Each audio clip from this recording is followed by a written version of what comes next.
अप्रैल को है हनुमान जयंती, और इस हनुमान जयंती पर आप हनुमान जी को चूरमे का भोग लगाना नहीं भूलेंगे।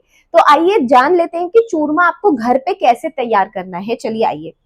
आपको सबसे पहले एक रोटी लेनी है जो आप बना लेंगे। आप जब ये रोटी बनाए तो आप राम जी का नाम जरूर ले। साथ में हम घी लेंगे और घी में हम इस चूरमे को बनाएंगे। और चूरा करके ध्यान रहे कि पूरे चूरा आप अच्छे से कर ले इसको। पर ये हमारा थोड़ा सा चूरमा जब रेडी हो जाए तो आप थोड़ी सी लेंगे शक्कर। शक्कर सबसे पहले आप अपनी हाथ में लेंगे और राम जी का नाम लेते हुए, राम राम राम करते हुए आपको ये चूरमे में शक्कर डालनी है। आप इसमें चीनी भी डाल सकते हैं, बट क्योंकि ये सूर्य का साल है और हनुमान जी के जो गुरु थे वो सूर्य ही थे, तो हम इसलिए शक्कर का भोग लगाएंगे, क्योंकि ये गुड़ से बनी रहती है और ये हेल्दी भी होती है। और जब ये तैयार हो जाए तो आपको ऐसे ही नहीं सिर्फ भोग लगा देना सिर्फ चूरमे का, कुछ ऐसे और भी चीजें हैं, चमत्कारी चीजें हैं जो आप हनुमान जयंती पर हनुमान जी को अर्पित करेंगे। देखिए कैसे हमारा ये चूरमा बन के तैयार हो गया है। ये जो चूरमा है आप थोड़ा सा तो हनुमान जी को अर्पित करेंगे, थोड़ा सा आप खुद भी खाएंगे, और साथ में इस हनुमान जयंती पर आप ये जो चूरमा है ये चींटियों को भी अर्पित करेंगे। ये चींटियों को अर्पित करने से जो भी आपकी जिंदगी में रुकावटें आ जाती है ना, हम बोलते हैं कि हमारे काम ही नहीं बनते हैं, हम मेहनत बहुत करते हैं, हमारे काम रुक जाते हैं बीच में, तो आप देखिएगा कि हनुमान जी आप पे ऐसी कृपा बरसाएंगे। लेकिन आपको ये खुद भी ग्रहण करना है और साथ में चींटियों को भी ग्रहण कराना है और हनुमान जी को भी भोग के तौर पे ग्रहण करवाना है। ये वो चूरमा है जो हमने तैयार करा है हनुमान जी के लिए। तो सबसे पहले हम ये चूरमा लगाएंगे हनुमान जी को, और ये हमारी छोटी सी प्रतिमा है जो हमने आप लोगों के लिए सेटअप करा है। तो हम सबसे पहले चूरमे का भोग लगाएंगे। जब भी हम भोग लगाते हैं तो 3 ताली ऐसे जरूर मारें कि भगवान जी जो आपका भोग है वो स्वीकार करें, क्योंकि जो भी भगवान जब भोग स्वीकार करते हैं तो वो प्रायणा फॉर्म से करते हैं। फिर उसके बाद हम चढ़ाएंगे हनुमान जी को राम नाम का ये सुंदर सा चोला। आप चोला कहीं से भी खरीद के ला सकते हैं, और ये चोला आप हनुमान जी को जरूर अर्पित करेंगे श्रृंगार के तौर में, कि हनुमान जी आपकी जो भी मनोकामना है वो पूर्ण करे। और अगर आपको ये चोला, कभी आप मंदिर गए और आपको हनुमान जी के मंदिर से ये चोला मिल जाए, तो समझ जाइए कि आपकी जिंदगी में बरकत आने वाली है। तो ये चोला हम हनुमान जी को यहाँ चढ़ा देंगे छोटा सा। और इसके बाद आपको सिंदूर अर्पित करना है। सिंदूर आप कैसे भी अर्पित कर सकते हैं, हालांकि बोला जाता है कि लड़कियां सिंदूर अर्पित नहीं करती हैं, पर आप अगर हनुमान जी को अपना फादर फॉर्म में पूछते हैं या अपने सन की फॉर्म में पूछते हैं, अपने भाई की फॉर्म में पूछते हैं, तो आप सिंदूर जरूर चढ़ाएं हनुमान जी को। उसके बाद आपको एक अनार अर्पित करना है। ये जो अनार है, आपका जो ये तिलक होता है, इस अनार से आपको ऐसे ओम बनाना है और हनुमान जी को अर्पित करना है।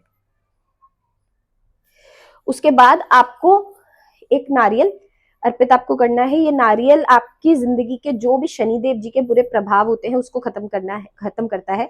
और इस नारियल पे भी आप स्वास्तिक जरूर बना लेंगे।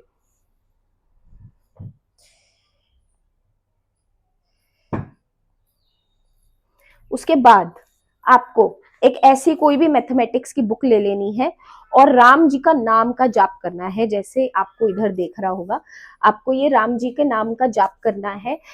हनुमान जयंती पर राम जी का नाम जाप करने से क्या होता है, आपके स्वयं दर्शन होते हैं, क्योंकि आप जब लिख रहे हैं तो आप वो कहीं ना कहीं बोल भी रहे हैं मन ही मन। अब जब हम मन में बात करते हैं तो हमारी सुनाई देता है ना हमारी खुद की आवाज को, तो हम सुन भी रहे हैं, तो कहीं ना कहीं हमारे स्वयं दर्शन भी हो रहे हैं।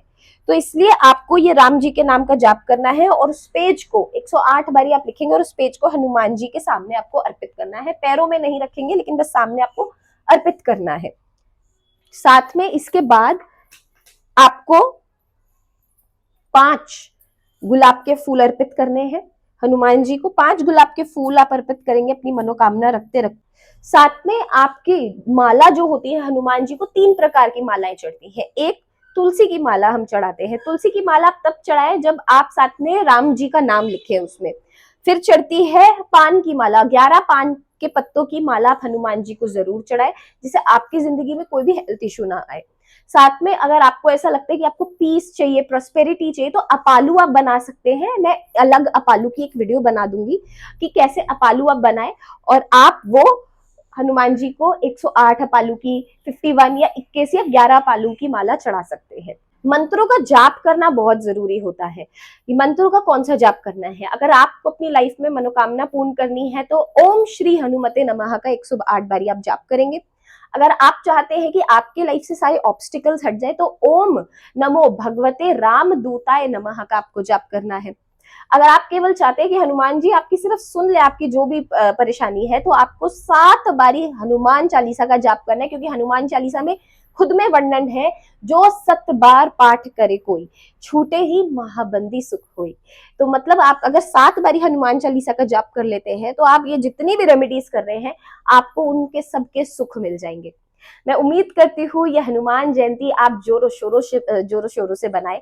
और साथ में अगर जिसको व्रत रखना है, व्रत की मैं तिथि बता देती हूँ। व्रत हम 3 प्रकार के रखते हैं। एक ऐसा व्रत होता है जिसमें आप निर्जल रहते हैं, सिर्फ आप पानी भी ग्रहण नहीं कर सकते। साथ में फलहारी रखा जाता है, जो मैं भी रखती हूँ, कि आप साथ में फल ग्रहण कर सकते हैं दिन में 1 बारी या 2 बारी। फिर रखा जाता है व्रत कि आप सिर्फ 1 बारी खाना खा रहे हो, तो आपको व्रत का खाना खाना है, लाइट खाना खाना है। कोई भी ऐसी चीज नहीं खानी जिसमें चावल हो, ध्यान रखिएगा। नमक का आप सेवन नहीं करेंगे इस दिन। अगर आप व्रत नहीं रखना चाहते तो मत रखिए, कोई ऐसी वो नहीं है हार्ड एंड फास्ट रूल कि आपको व्रत रखना ही रखना है हनुमान जयंती पे। अगर आपकी इच्छा हो आप रख सकते हैं। बाकी हनुमान जी तो ऐसे देवता हैं, अगर आप उनको केवल राम नाम से ही पुकार लो तो वो तब भी हाजिर हो जाते हैं। अगर आपको कोई भी ऐसी क्वेरी हो तो आप कमेंट सेक्शन में हमें डाल सकते हैं अपनी क्वेरीज। और आप सभी को हार्दिक शुभकामनाएं हनुमान जयंती की, मेरी तरफ से आपके परिवार को भी।